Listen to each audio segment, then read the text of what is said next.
What's going on, everybody? I'm Matt Harmon. Welcome to the Yahoo Fantasy Forecast, and it is a hell of a day to talk ball. And joining me to do just that, it's been a minute, but he's back. It's our friend, Chris Allen. Chris, what's going on, buddy? Man, I've been telling people since I got back from Indianapolis that if there's any chance that you get to go to the Combine, you should obviously go to the Combine if you ever get a chance to. Because sure, you can go to Indy for the steakhouses and get your fill of horseradish-filled cocktail sauce. You can go to Indy in order to see the coaches and media personalities that we see on TV all the time. I mean, did I shake Sean Payton's hand when we walked into one of the steakhouses there? Absolutely, I did. Did one of our friends, Drew Davenport, run after Rich Eisen down the street in order to take a picture of him? Absolutely. But I go to Indianapolis for the chance to run into two award-winning podcasters and an award-winning producer. And I did just that when I ran into you and Nate Tyson, of course, our own guy working behind the scenes, Colin Brennan. So no, man, I'm doing wonderful. I'm doing wonderful. It's now that time of the offseason where we do get a chance to have some drama. We get some news. We get to mix that. But at the same time, we get a chance to also kind of let those takes marinate for a bit since there's not that hustle and bustle of the regular season. So no, man, happy to be back here and talk with you for a bit.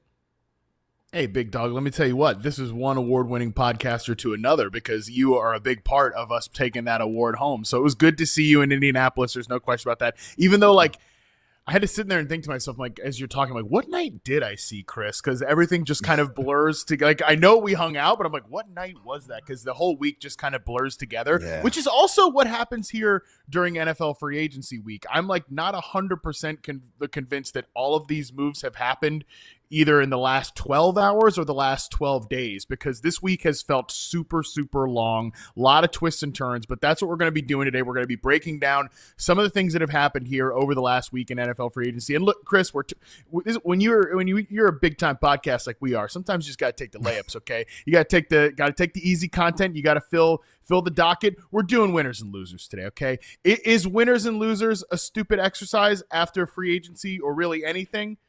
Yeah. Sure, it is absolutely ridiculous. However, that's what we're going to do, okay? That's what we're going to do here. Whose stock is up, whose stock is down coming out of some of these moves in free agency. In the first block of the show, we're going to start positive. We each have 3 winners from free agency week. Second block of the show, that's when we're going to get a little negative. We're going to talk 3 losers from each of us coming out of free agency. And then we're going to finish it up with one big question we still have after free agency week. So let's waste no more time, Chris. Let's get into it. Let's talk winners and losers here and start with those winners. Who is your first player that you think is a big winner coming out of free agency week?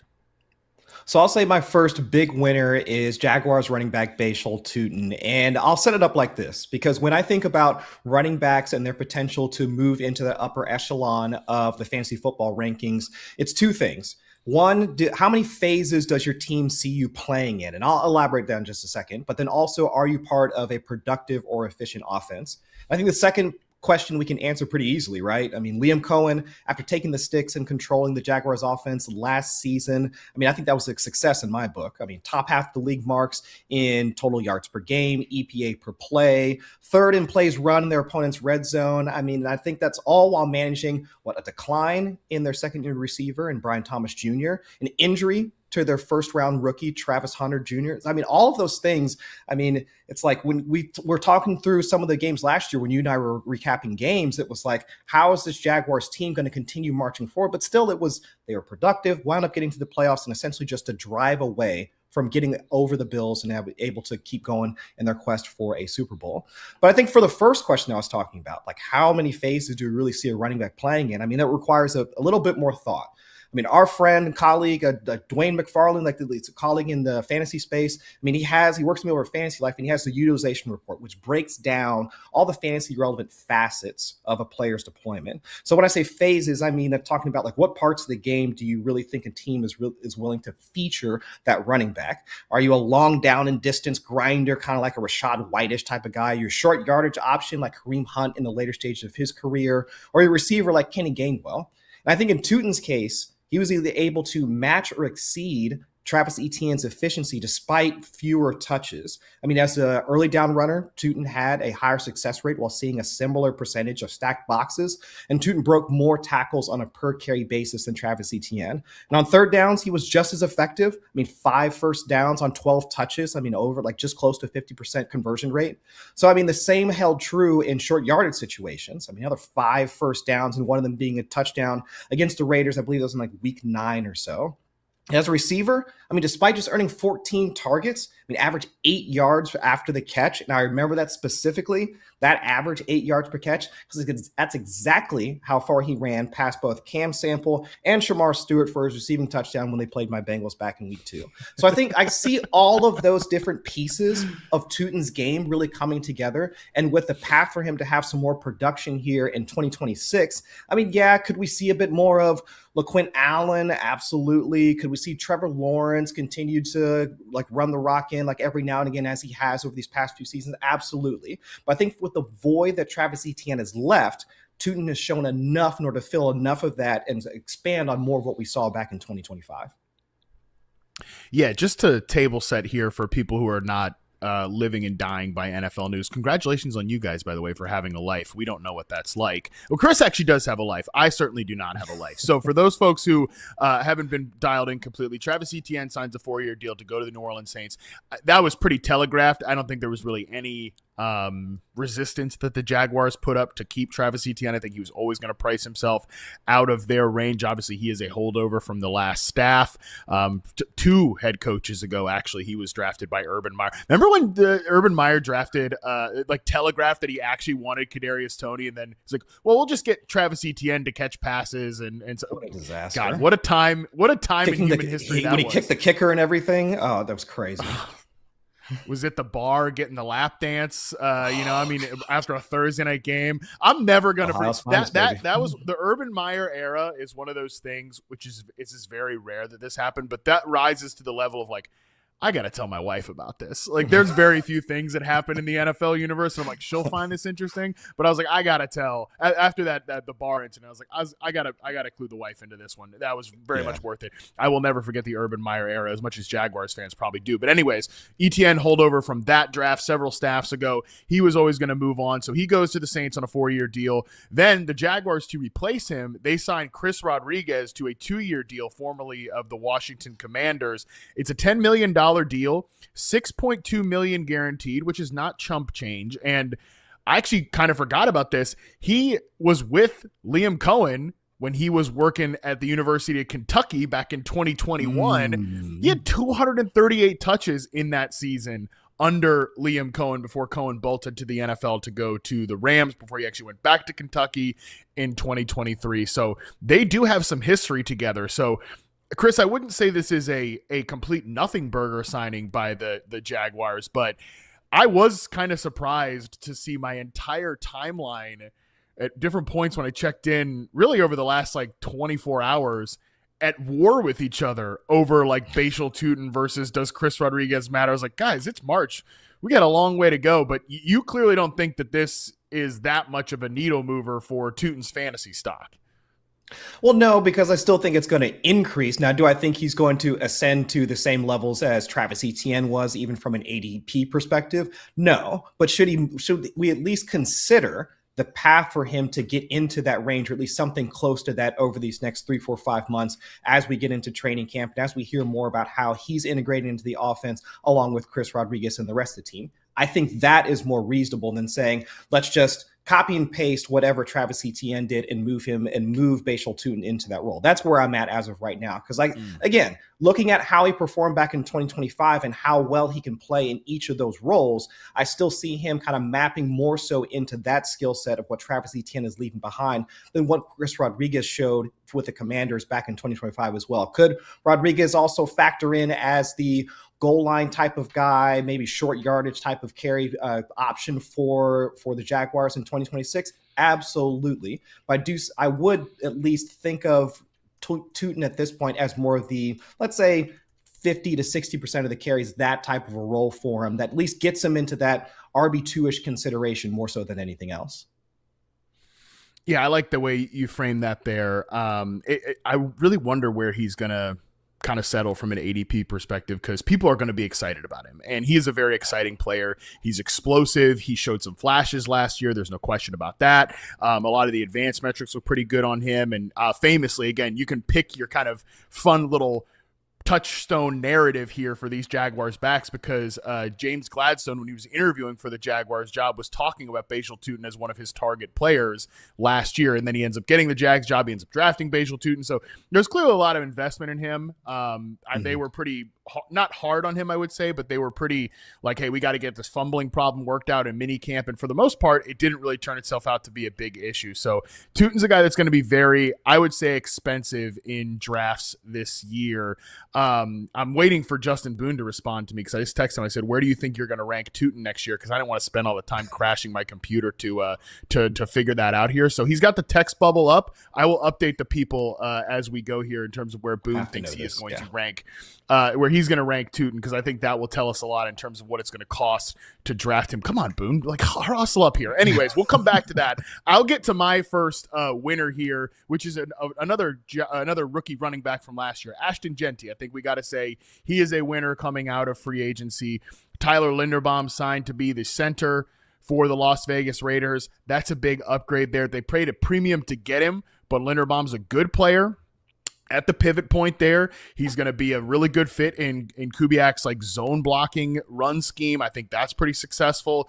Also, just the entire Raiders operation is just going to be much more buttoned up and professional than what it was last year. They've made additions across the board. The team is going to be better. That's good news for Jeanty. They're obviously going to draft Fernando Mendoza at the first overall pick. That has been, kind of telegraphed at this point. So I just think everything that's happened over the last week, including the fact that Max Crosby had his trade voided, which obviously we haven't talked about because it's a fantasy show, but it's a pretty insane storyline. But even the fact that Max Crosby for now remains a member of the Las Vegas Raiders, that's actually a pretty good thing for Ashton Jeanty because it will make them a better team if he is on the roster, which I'm still skeptical of. But right now, I think you could say this has been a pretty good offseason to this point for the Raiders in terms of them being a better team than they were last year, which is good news for the starting running back, even if the biggest thing is like, hey, they brought in Tyler Linderbaum, the blocking is going to be better.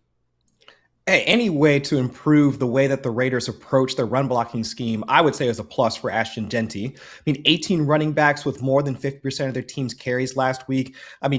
Ashton Jeanty, 17th in adjusted yards before contact, and he also had the most rushing attempts where he was contacted at or behind the line of scrimmage, around 54% of his carries. So if they can shift any of that by either changing the blocking scheme, but then also if they have some, let's say, higher level of competency, because I don't want to really completely disparage Geno Smith, but still, if they can have a little bit better competency under center with Fernando Mendoza coming in, at least assuming where he's coming in and playing at some point this season, because the reports have been that, yes, they might draft him, but even if they do, they're going to try and sit him for at least some period of time. There have been rumors floating around about they try and sign guys like, or veterans like Kirk Cousins to maybe start the season and then maybe let Mendoza take over at some point midway through the year. But either way, if there's, again, a higher level of competency around that entire passing game to take some pressure off the running game, add in a guy like Jaylen Naylor, who I thought was actually a pretty underrated signing for the Raiders, and maybe we get a little bit of progression for somebody like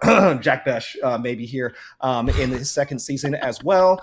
There's enough that can pulls enough attention away from Ashton Jeanty that I do think I agree with you that he's a winner this year, at least for this offseason so far.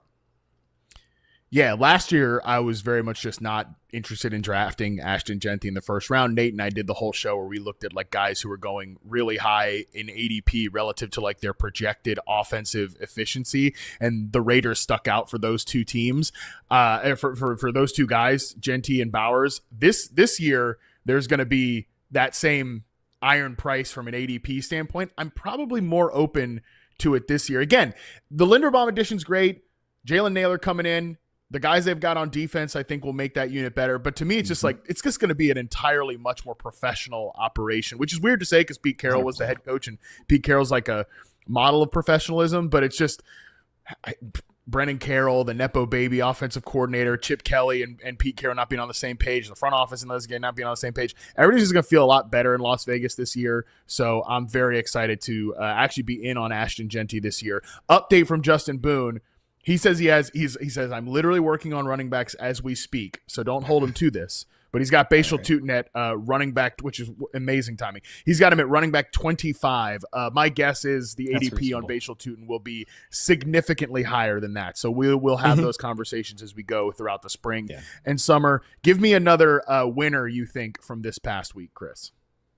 So I'll say the other winner for me is Josh Downs, and I think before we even get into nerding out about Josh Buckle Downs, up. I'd say let's just address the elephant in the room before we start talking about it, because I know, like, you, Matt Harmon, you are the president, CEO, and treasurer of the Josh Downs fan club, but I can already hear like the ghosts of people that are listening right now, like, who's going to be throwing him the ball and all that. It's like, okay, I get that. Okay, I can understand.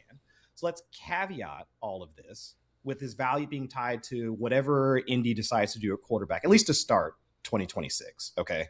Now, last season, before Daniel Jones's injury, Downs was earning more targets on a per route basis than Michael Pittman. And also, Josh Downs had more first downs on a per route basis than Michael Pittman as well. I mean, higher first downs per route run, which is, I mean, for a lot of the folks that haven't been taking into some of the advanced metrics, guys like Ryan Heath over Fantasy Points that have been kind of promoting these types of metrics. I mean, Downs has really been at least one of the better players, at least from that standpoint, at least this past year. Downs also led the wide receivers in red zone targets with 11, scored 3 touchdowns, but I would say the biggest thing is, though, I mean, Indy, we've seen the past Indianapolis try and get Downs into, let's say, more of a wide receiver one type role when Pittman hasn't been in the lineup.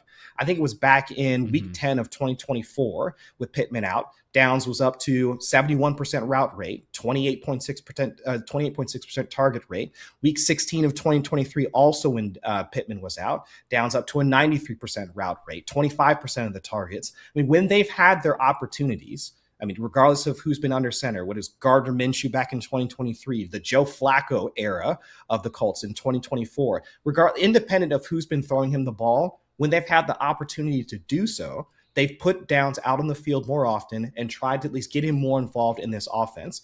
And I think, and you can speak to this just as well as I can, or better than I can, is that Downs is a good receiver. I mean, he's exceptional as a man beater in man coverage. I mean, he is ranked over Michael Pittman in ESPN's open score in 2 of their 3 seasons together. And also when you look at his yards per route run against man coverage, also ahead of Michael Pittman in 2 of their 3 seasons together as well. I would say that, not to say that he is the same type of receiver, because at least from a stature standpoint, Pittman's maybe at least a solid 6 inches taller than Josh Downs, and probably a good 10 to 15 pounds heavier. But still, if you are looking for that type of receiver production where if you want to have him either in the slot, maybe if you want to slide him out to the outside a little bit, not too often, but still you can get similar production out of Josh Downs as you could as to Michael Pittman. And that's why I can understand them doing the trade to send him to Pittsburgh and keeping Josh Downs and trying to involve him in that offense more, because we've seen them do it in the past. So I think he can take that next step forward in his evolution as a full-on wide receiver too. And I'd like to see it here in 2026. Obviously, moving on from Pittman, in a big part of it is to keep Alec Pierce. That was quite literally why they did it. They needed to free up the salary space to keep Alec Pierce. That being said, I think you don't make this move to get away from Michael Pittman unless you have a lot of faith in Josh Downs. And to your point, I do think they should have a lot of faith in Josh Downs, because Downs is an awesome player. Like, just to go back to some of the stats that you read off there, even in last year among wide receivers with 200 plus routes, it's 118 wide receivers. On the Colts, Downs was 24th in targets per route. Michael Pittman was 36th out of those 118 wide receivers. Alec Pierce is 67th. Obviously, Alec Pierce wins downfield. That's why he's not getting as many targets. That number's got to come up to justify the contract, and I think it probably will. I don't think he'll be 67th in targets per route. We'll see how high he can climb. But obviously, for Downs, it's not a skill issue. It's not even like he gets the football when he's on the field issue.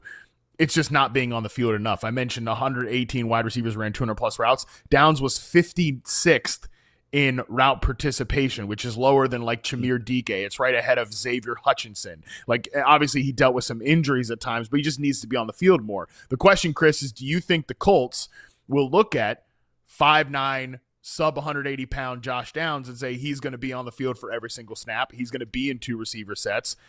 I think that's an unknown at this point, and it probably will depend on who they take in the NFL draft, because my guess is that they think we're going to do just what we did with Pierce and Downs and Pittman and Adonai Mitchell, even though that one didn't work out.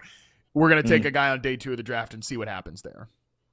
I agree with that approach. And also, I mean, with Tyler Warren essentially stepping in as another able-bodied receiver, not Correct. just as a blocker, but then also somebody that can work the short and intermediate parts of the field, that offers them a little bit more flexibility in, I would say, the archetype of receiver that they would need to add, whether, like, to your point, if it's day 2 or whenever.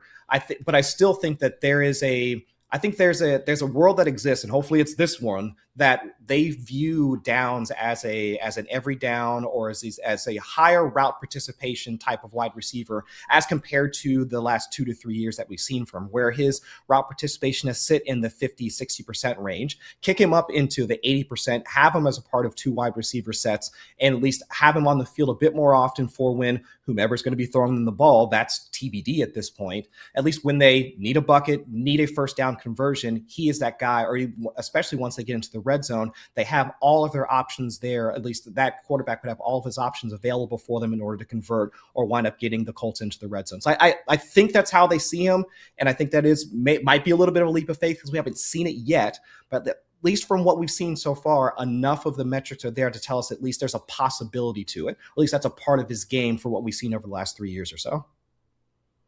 It makes him just a good post-hype sleeper candidate, I think. And people might not be down to draft Josh Downs because, they saw his RP route chart going across the timeline and a bunch of people hyping him up last year, and he obviously did not come through. But again, it's not about talent. It's about being healthy, and it's about being on the field for Josh Downs. So we'll be looking for clues throughout the course of the offseason to see if he can be that guy. Can we just, by the way, take a quick second to applaud my maturity here in being kind of the voice of reason? Yes. You were restrained. I was almost expecting you to be like, of course he's a winner. Yes, draft him in the 3rd round.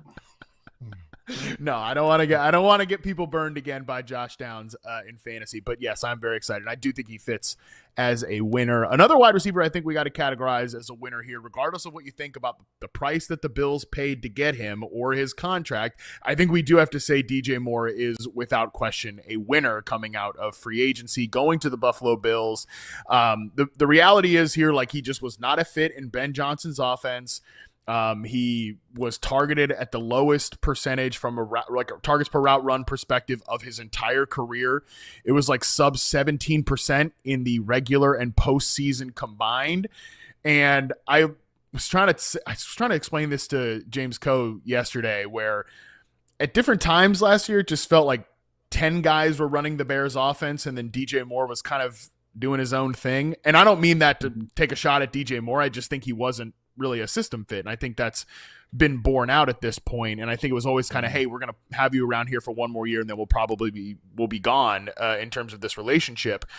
Landing with the Buffalo Bills is huge for DJ for a variety of reasons. We've talked about the familiarity, of course, with Joe Brady, but one thing I've continued to kind of think about and marinate on is just DJ Moore's route tree.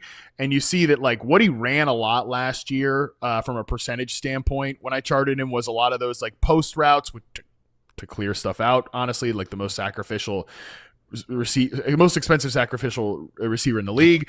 Ran a lot of dig routes, out routes, stuff like that. But if you actually look at the routes that he's best on, as we're showing here on the screen right now, go routes, 9 routes, curl routes, kind of those deeper stops, which is a lot of what he ran with Justin Fields in that first year in Chicago. And it's a lot of what Keon Coleman has run for the Bills as the X receiver on this team. A lot of go routes and stop routes. Obviously, Coleman's not great at separating. Moore, when he's on, is a good separator, even if he's not the best route technician from a details perspective. I just think he fits really well with Josh Allen. I think he fits really well with Buffalo. So very curious to see where the ADP might be on him, Chris, but I think he does have to get categorized as a winner here. Oh, I agree. I mean, if anything, I know that when the trade was first announced, the reaction was just more of, well, what does that really mean? Especially since we've seen the Bills really form into this low ADOT, more run-centric type of offense over the last couple of seasons, featuring their tight ends and really not a ton of production to their wide receivers. But I would say on the flip side, let's look at the quality of wide receivers that they've had. I mean, let's leave the Keon Coleman discussion aside. I mean, have we seen anything from Josh Palmer when he was there? Have we seen anything from Curtis Samuel? Although I guess now that I'm thinking about it, it would have been nice to have Curtis Samuel and DJ Moore playing together again. But I mean, that's I know they're boys, dude. I know, two man. ships in the night, man. Have you seen that video of like yeah, you know what I'm talking about when he would like went Curtis signed with the Commanders and how DJ changed his number from 12 to 2 because 12 minus 10 is 2. And like they would do that little hug. Yeah, so it's a right bummer before they're they go not out on the field. Yeah, I know. It's a bummer. People should look that up if they haven't found it. But yeah, it's a bummer. Yeah. Two ships in the night. It's a bummer. Yeah, I know that part sucks. But then also the quality of receiver that they've had over the past couple of seasons, does that warrant that type of opportunity that you would see from a requisite wide receiver one? And then on the flip side, let's look at what DJ Moore has had to deal with over his seasons, over his last, even since he entered the league back in 2018. I mean, he went from Cam Newton. So yes, the accuracy, the aggressiveness as a passer, all that was there. But then afterwards, it was Kyle Allen. It was Teddy Bridgewater. It was Sam Darnold. And then, of course, he had I think he endured a little bit of Bryce Young. But then after that, Kaleb in his first year when he was more scattershot and trying to figure out how to get into how to play within structure in 2024. And the same thing here. I was looking at the completion percentage over expected metrics for all the quarterbacks that DJ Moore has played with over the entirety of his career.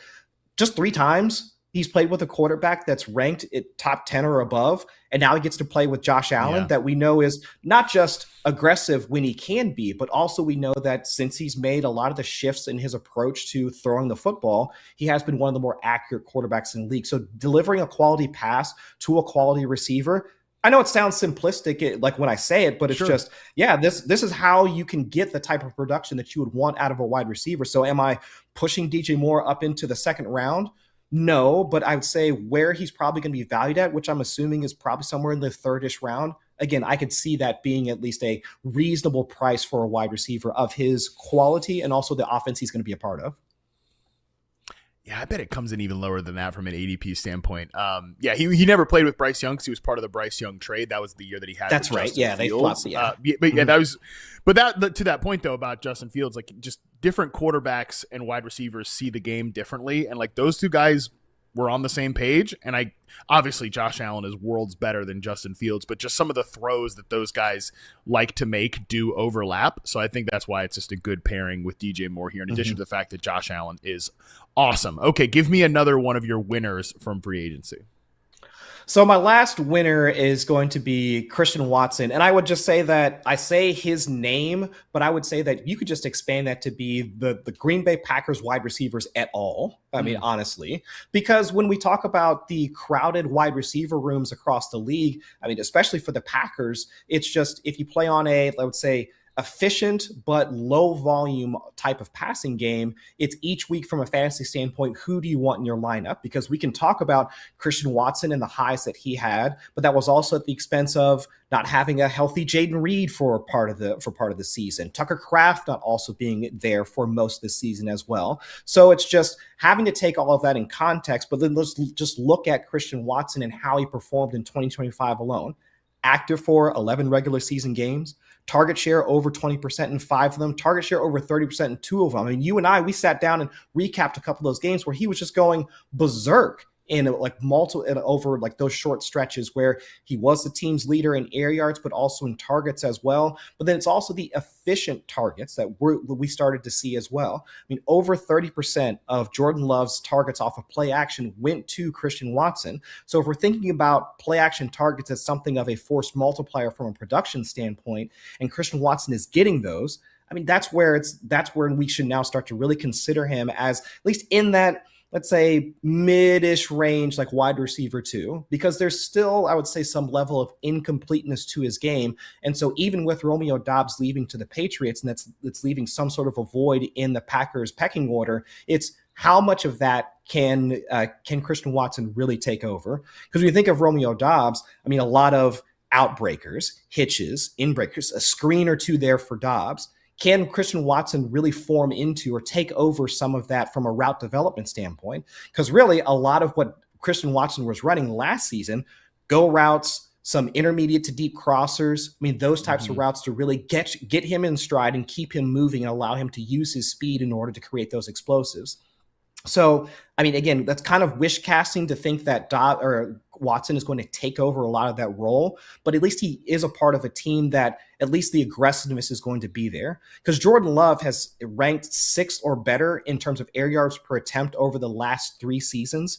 Also still continue to be efficient as a passer when he's healthy. I mean, the Packers from an EPA per passing play standpoint ranked 7th or better over the last 3 seasons. So at least the infrastructure is there for Watson to continue doing what he's doing. But the hope would be that he moves into this role, or maybe a slightly larger role from a route development standpoint now with Romeo Doubs in New England. Yeah, it's just losing Doubs, like, who just was the guy that was always on the field because he was that X receiver. It opens up opportunity for Watson, who's coming off his best NFL season by a long margin, at least to me. I just was so impressed with what he did last year. And he's right now easily their best perimeter receiver because they view Jaden Reed as a slot-only player to this point.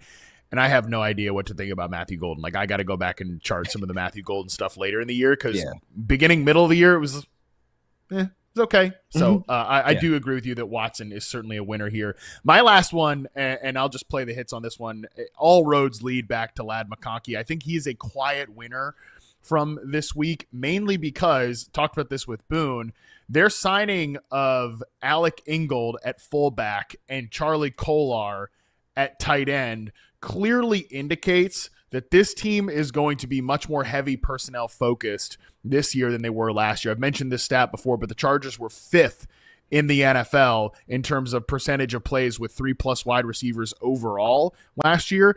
It was actually higher on passing plays. I saw a post from Ryan Heath, who I already mentioned him twice on this episode. Love to see that. Ryan noted that wide receivers score 32% more fantasy points when fewer than 3 wide receivers are on the field.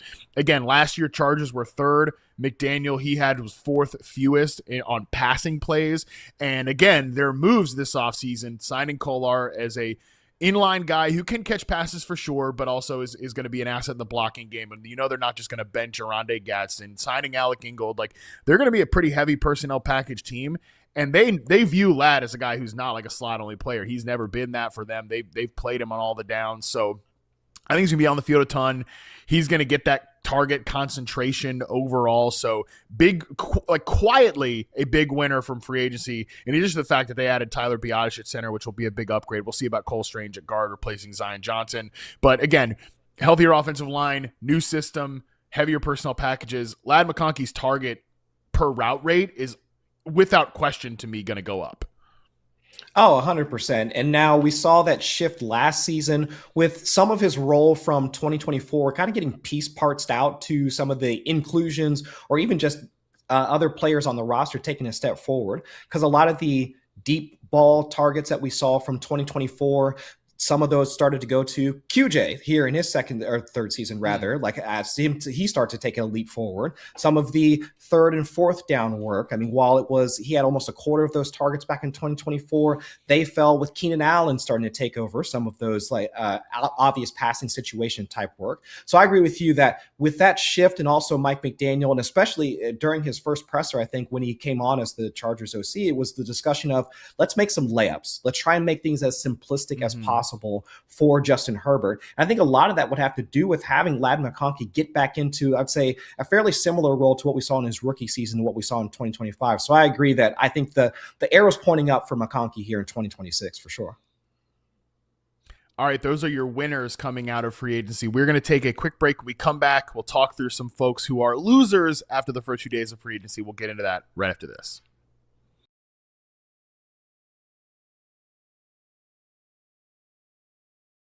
Lance is explosion in a bottle, and he reminds me very much of Watson in Green Bay. Mm-hmm. Watson comes in, he can go 80 in one play. I have to respect that, and he does, right? Mm-hmm. They'll throw him 3 a game, and he pays off 2. Tilts the field in Green Bay's favor when he's there. New Orleans doesn't have a guy like that right now. No, yeah. But they do have a quarterback that can throw it up there. Shuck proved to be better than I think almost anybody thought in the first year. So now's the time to push the gas. Give him more targets. Let's see what we can do. Let's push the gas down. Lance is that guy. He's explosive. He's fluid. He reminds me a little bit of Gonzalez, the corner from New England. England in terms of he plays in a very athletic but not rigid style, which helps him along the sideline. He's got great speed. He's got great size. He's like 6'3", 6'4". And again, you've got wide open opportunity in that room. You really have Olave and you got a tight end, and that's about it. And he would be a candidate for one of those players that could hit the ground running and make a huge difference in terms of how defenses play the Saints. Roma Dunze, Luther Burden, Colson Loveland. Who do you want to draft in 2026? My answer to that has just been yes. I want to take all those guys. Do you have a lean in terms of who benefits the most from DJ Moore walking out the door between those three guys? I think it gives me more willingness to be extra high on Luther Burden. We can talk about best yards per out run among a rookie wide receiver over the past decade, just third in the freaking NFL last year as it is. Like, the advanced stats are borderline erotic. I completely get it. But just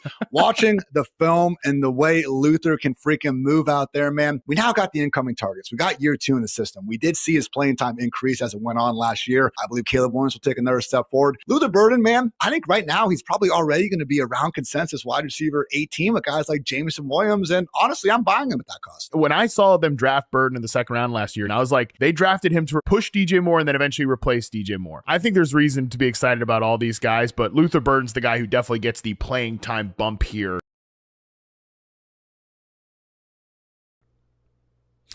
All right, we're back. All right, let's get negative here, Chris. We got to do it. We have Talk to. me through some loot. We don't. They're making us. Let's be honest. Yahoo is making us be negative. They said we need the hate headlines, the hate bump. Okay. So listen, we're just adjust expectations on these players. Maybe we can set it up that way. So let's manage expectations. That's what we're going to be doing here today. Who's the first player, Chris, you want the people to manage expectations on? Actually, for this guy, I would say to have no expectations for, other than maybe him personally performing great, because I don't want any player coming after me. But I'll say Breece Hall has to be on the losing side of this free agency period. Okay, Breece might actually be a loser. Like he might. that looks really harsh. The big red loser there looks really harsh to watch. Yeah, that looks rough. Great graphic work as always on this show. But right. Anyways, so. God, continue here, Chris. But I do think Breece is probably feeling a little bit of a loser vibe. Coming, saying with the Jets, the whole deal. Anyways, get into it. Yeah, because if you look at his situation, right? I mean, he's behind, I'd say, average to below average offensive line. I mean, they swap out John Simpson at left guard, I think, for Dylan Parham from the Raiders. And if you're taking one of the Raiders cast-offs, if we just saw what happened to Ashton Jeanty last season, I don't know how that really works out all that well, but anyway, still last season, league average and run block win rate, 19th in adjusted yards before contact. And we saw a lot of that in how Breece Hall was trapped behind their offensive line on multiple runs. But then it's not just the run blocking just as singularly, it's that offense as a whole. I mean, defense, they just don't respect the Jets' passing attack. I mean, which puts more pressure on somebody like Breece Hall in order to perform. I mean, I look back over the past 5 seasons. Garrett Wilson is their only 1,000-yard receiver over the past 5 seasons. Nobody else that they've had on that roster has even met that, 1,000-yard receiver metric, which isn't surprising once you say it out loud. But it's like, man, could you really not get anything else out of some of the receivers that have come through that door? I mean, from an EPA per pass play, they've ranked 30th or below in 2 of the last 3 seasons, 28th or below in 4 of the last 5. I mean, it really does, again, put so much strain on your running game if there's no complementary passing game in order to go with it. And it works vice versa. I mean, but this is also the thing that is so bothersome about all of it is that Breece Hall is a good running back. I mean, if not for just the rushing portion of the game, he's actually really effective as a receiver. I mean, all the way back in, I think it was 2022 or 2023, he ranked 3rd in yards per route run amongst all running backs, 90 targets back then. And since then, it started to dwindle in terms of how often he's been targeted, but still been efficient as a receiver as they continue to try and use him as much as possible. So I understand why they continue to give him touches in all phases of the game, and he's effective in doing so, but still without having the complementary pass game, without having the blocking up front in order to really let him excel, and no changes have really been made in order to address that in the offseason. Yes, trade back or bring Geno Smith back into the locker room. Okay, that's okay. Maybe get a little bit more competency under center, not a more ton up front for him. And of course, the receiving game, which again is still going to be an issue. I mean, that still leads me to believe that not much is going to change for Breece Hall in 2026 as we've seen in 2024 or 2025. The only thing I might disagree with you on is that, like, I think the offensive line could actually be decent this year. Some of the younger guys maybe taking a step forward, and I think, but they're to this point, I think they're better pass protectors and run blockers, to your overall point about the stats there. But other than that, it's like, you want to say, well, it can't get worse with Geno Smith under center. The defense can't get worse than what it was last year. It can always get worse. Okay, so there is that. But yeah, I agree with you. Like, there was some hope that Breece could get out of New York. He was never getting out of New York. They were always going to tag him. They was always going to keep him around. And unfortunately, it just is what it is. Another running back that I think is a loser coming out of free agency, Chris, is Bucky Irving. Number one, the Bucs wave goodbye to Rachaad White. Well, too bad, because they go around and replace him with Kenny Gainwell. And Gainwell is just not great. He's going to be there for long down and distances. He's going to be kind of the design passing game guy as well. I think that we do as a fantasy community, and I don't know how to do this, so like, here's me pitching an idea without an actual solution.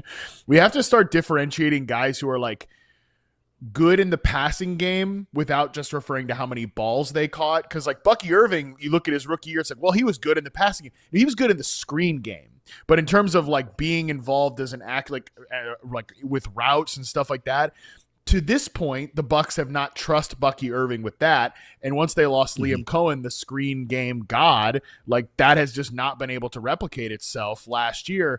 I don't know if that's going to happen here with Zach Robinson. We'll see. Getting Gainwell makes me hesitant to believe that it is going to happen. And then they kind of changed their mind on Sean Tucker, who they were going to let walk, but then they decided to give him the exclusive rights free agency designation. He's sticking around the team. He took goal line work away from Bucky Irving. Now, to be clear, Sean Tucker might not even make the roster. Like, if they were that not convinced he might not be. Bucky Irving might end up being the goal line back, but still, Gainwell being involved, I think, does limit the ceiling of Bucky Irving. And it is just funny to me, Chris, and this actually probably does dovetail with our Bhayshul Tuten conversation. The fantasy community is funny, like, especially Dynasty Bros. They're usually like, hey, day 3 running backs who flash, like, don't get crazy about those guys, okay? Like, don't go over your skis. Very selective in deciding when that happens, because I didn't feel like there was any of that hesitation with Bucky Irving. Same with like Cam Scadaboo, same with like Bhayshul Tuten. Is if you like the guy, sure, throw that rule out. If you didn't like the guy, you go ahead and remember that rule. It just feels like we should have a little bit of caution with Bucky as a pass catcher, but maybe I'm wrong about that. No, I would say caution is the right term, because I don't think anybody's saying that his stock is completely plummeted or don't draft him at all. But it's just, should we now question what his usage is going to be in 2026? And I think that's the proper way to approach it, because like you were just saying with the Tuten conversation, at least with the information we have right now, where do we think that the Bucs really want to feature Bucky Irving? Because if it was to continue having him as your early down runner, and then maybe still also have him as your third down pass catcher type role, and then also as feature him on short yardage, then I would question the short yardage portion, because they kept Sean Tucker, to your point. I would now also have to question his usage as a receiver, because even if you want to question Kenny Gainwell's usage as a receiver in Pittsburgh as being part of a broken offense, he was still effective in doing so. He was still 5th in yards per route run around amongst most running backs, like when he was targeted. So if they see him as being at least impactful in that phase, now we have to question whether Bucky can take over that role, or at least retake that role, because towards the earlier parts of the season, I think the first month or so, about a 15% target rate for Bucky Irving. That fell off after he came back from injury. And I would say for the first couple of weeks, we could say that, yeah, he's getting back into the offense. He's getting back into the swing of things. But once it got later into the season, and it's them thinking that they're going to push for a playoff spot or whatever, and he's still not getting that rollback, and Sean Tucker is still getting goal line carries, and Rachaad White is still getting targets, and he's still trying to battle for that role, I would have the same questions as you have about what his actual usage and on-field deployment is going to be in 2026, especially after these signings. Both of our next two guys play for the Pittsburgh Steelers to stick on this Kenny Gainwell theme here, so we can kind of double up on this one. But give me yours, which is the guy in the passing game first.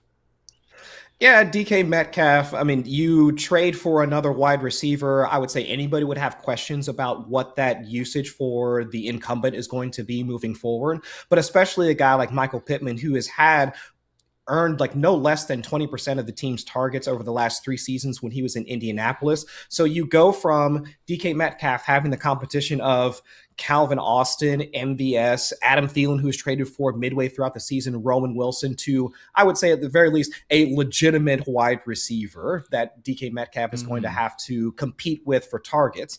And I mean, we'll toss out who's going to be throwing them the ball because the whole Aaron Rodgers of it all is really something that's still up in flux. Really wish we could get a decision on that, but hey, he does whatever he wants to do. Would be nice. But I would say even still, the 2025 usage for DK Metcalf would have us wanting more, or at least have some questions about his wide receiver role status in 2026 and beyond. Because yeah, he was sitting at a 23% target share on the season, 12 games over 20%. Couple of games over 30%, all great. I mean, those numbers you would think, okay, that's around like wide receiver 1 usage. Okay, fine. But he had just 1 game with double-digit targets, 5 games with 5 or fewer targets. And so now you bring in a known target earner in Michael Pittman. And it's not just the fact that he can earn or at least garner that opportunity, but also where Michael Pittman typically runs his routes. I mean, a lot of folks will probably go to that highlight from DK Metcalf when they were overseas. I think was playing the Vikings, and he had that short slot screen or whatever that he took for 70 yards and touchdown. That would be Michael Pittman. That would not be DK Metcalf like lining up in that spot and running that route. Especially now with both of them on the field, that would almost pigeonhole DK Metcalf into having more outside or perimeter work. Michael Pittman plays the Z or in the slot, and now you have more volatile work for Metcalf moving forward. It almost kind of pigeonholes him into the same situation he was in towards the back end of his time in Seattle. So I would have some really grave concerns about what Metcalf is going to be from a value standpoint. He might be on-field effective for the Steelers, but not as effective for fantasy. At least that's how I'm looking or trying to approach it here for 2026. Yeah, Boone and I talked about this a lot, and if it is Rodgers under center, like it just, to me, Michael Pittman fits his game at this moment a lot cleaner than where Metcalf is. So you and I are definitely on the same page with this one. Curious how you feel about Jaylen Warren in the backfield, because I kind of think he's a loser out of this too. Now, the biggest loser is like anyone who drafted Caleb Johnson in Dynasty last year. Like if you had like the little tiny hope that, oh boy, like don't worry, he's going to come back in year 2. No, he's not. Like Rico Dowdle is going to be the starting running back for this team. And that's sort of where I worry about Jaylen Warren too. There's been some headlines like, oh, he's going to move into Kenny Gainwell's role. And I think he does fit that as a pass catching back, but Gainwell had that role because Rodgers trusted him and loved him so much. Does he have affection for Jaylen Warren? Again, I'm assuming Rodgers is the quarterback here. If he's not, then really everything's out of the window for Jaylen Warren, because then I just think like Rico Dowdle is a better between the tackles runner at this point, and is the guy that I think will be the favorite to lead the team in carries this year. Knows Mike McCarthy. He's a good runner. He can also play on passing downs as well. So I feel like for Warren to not be a complete loser, he's got to be paired up with Aaron Rodgers, but to this point, we'll see if that happens. Otherwise, I think this is a pretty tough moment for Jaylen Warren, who I think will be behind Dowdle to start the year at the very least. Yeah, I would think so at the very least to start the season. And then it's almost even a worse situation than the Jaylen Warren, Kenny Gainwell discussion. Because at least with Gainwell, we had at least some level of, okay, well, Gainwell might not be the short yardage guy. He's probably just more of the passing guy. All right, so Warren might still get some of the early down touches and maybe get some short yardage work. And then it's really going to be Gainwell once again, the obvious passing situation. At least over time, we were able to figure out their roles. But Rico Dowdle, kind of to your point, we don't know what those two roles are going to be because Dowdle can work in all phases of a running back's usage from fantasy standpoint. Effective as a receiver, 1.36 yards per route run, had the same explosive play rate as Derrick Henry last year. I mean, he was just behind Bijan Robinson in early down effectiveness. On first and second down, his success rate was just about the same. So if he can play and operate as essentially an every down running back, and now you're going to pair him with Jaylen Warren, who most folks would want to see as an every down running back, or at least has been able to do so over the last couple of seasons, having to share that backfield.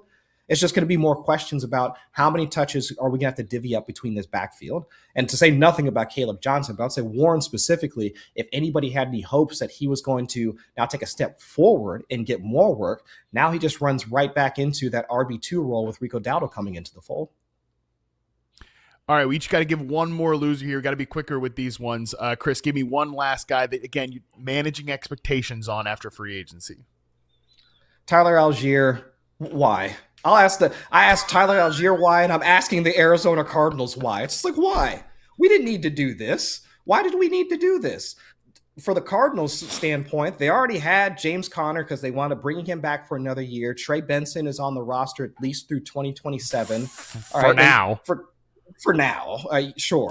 And then for Allgeier, he had shown enough production in the past that if he had tried to go to a team that at least had a larger opening, let's say if he wanted to go to the Chiefs, or at least he tried to at least fit in back with, try to take it or fill the void that Kenneth Walker was going to leave in Seattle, at least a path to having a featured running back slot, I could see that. But now this is a team that is presumably trying to at least look at 2027 and beyond and forget whatever happens in the 2026 season. So if you want to try and tell yourself that Allgeier is going to be the running back of the future, when is that future going to start?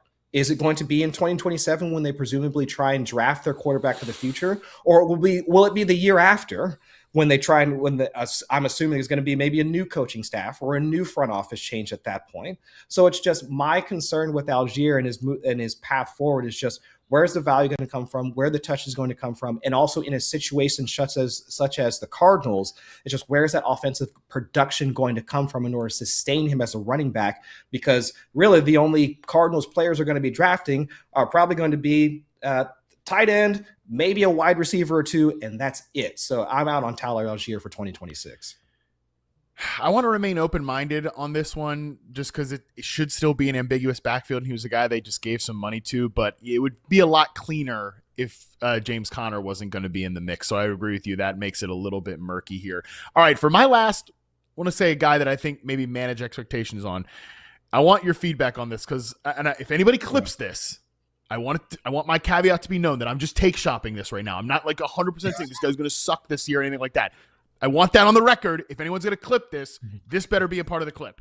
Okay, with that being said, is Devon Achane not a little bit of a loser coming out of free agency? I just gave a great headline. They're definitely clipping that one. And here, let me just say this is my thought. Obviously, McDaniel leaving, that stinks. Whatever. Here's the other thing with Devon Achane.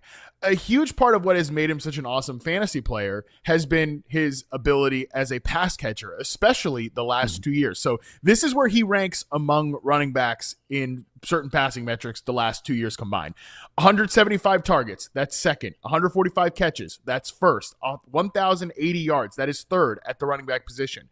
240.5 half PPR points from passing plays alone the last 2 years. That is first among running backs. 43.7% of his total points have come on passing plays the last 2 years combined. Are we not about to see him have a significant reduction in passing volume with Tua out and Malik Willis in? Again, I don't know if I officially believe this, but I do think given the history of mobile quarterbacks and how they often are not doing, and so many just disgusting checkdowns from Tua over and over again the last couple of years, gross for football, good for fantasy for Devon Achane. Those are out the door, and typically for a guy like Malik Willis, he's going to take off and run before he gets to that point in the progression. So again, I don't 100% believe this, but I do think it's worth asking the question for Achane right now. And I think that's a fair question. Then it's also almost a corollary to what we were discussing with Breece Hall. It's just, if teams start to not respect the passing game because you don't have a guy like Mike McDaniel as your schemer, you don't have Tyreek Hill there to help in terms of pulling safeties back and making sure that they have to respect the intermediate and deep parts of the field, do we start to see more stacked boxes for a guy like Devon Achane, who, while he has been effective as a pass catcher, has kind of struggled as a runner of at least in 2025. I mean, last season was his highest stacked box rate, or 8 men in the box, was around 40% last year. Year beforehand, 33%, and he was splitting time with Raheem Morris back in 2023. It was around all the way down to around 17%. So now if the passing game starts to struggle and teams start to essentially figure out like what they're trying to do with Malik Willis, like does that start to then impact both the rushing and passing game that we would assume Achane is going to be a part of? So yeah, I have similar questions. So I would say, I mean, for that graphic about Devon Achane being a loser, like loser with like an asterisk next to it. Like, can we do that? Like, it's like loser question mark or something along those lines. Like, yeah, I think that's where I'm at. So I agree that he could potentially be a loser just looking at how the Dolphins are set up for 2026 as of right now. Listen, I wanted, no pun intended here because we're talking Dolphins. I wanted to go for a bigger fish here. And I know that.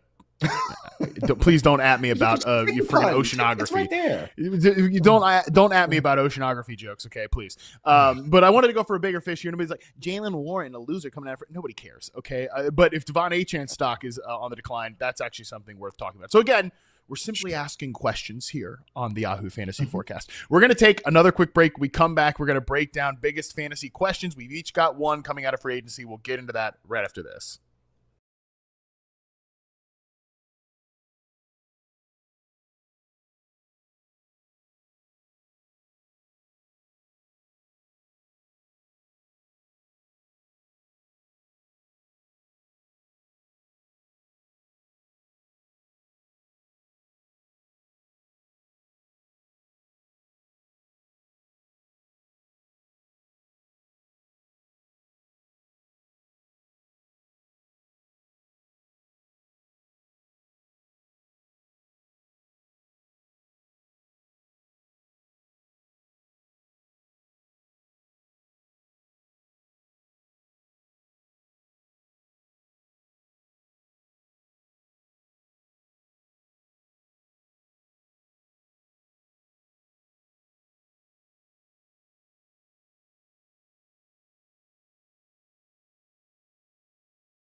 All right, we're back. So we've talked winners and losers. Real quick before we get out of here, Chris and I are each just going to throw out our pressing question coming out of free agency and something that, again, we don't have answers for right now, but we're just considering over the next few months of the offseason. Mine is, how are we going to rank these Bucs wide receivers post Mike Evans' departure? Because obviously, Mecca Egbuka, first-round pick, had a good rookie year, even if obviously it was ups and downs and mostly big up and then big down as the season went on. Still a player I think we're optimistic about.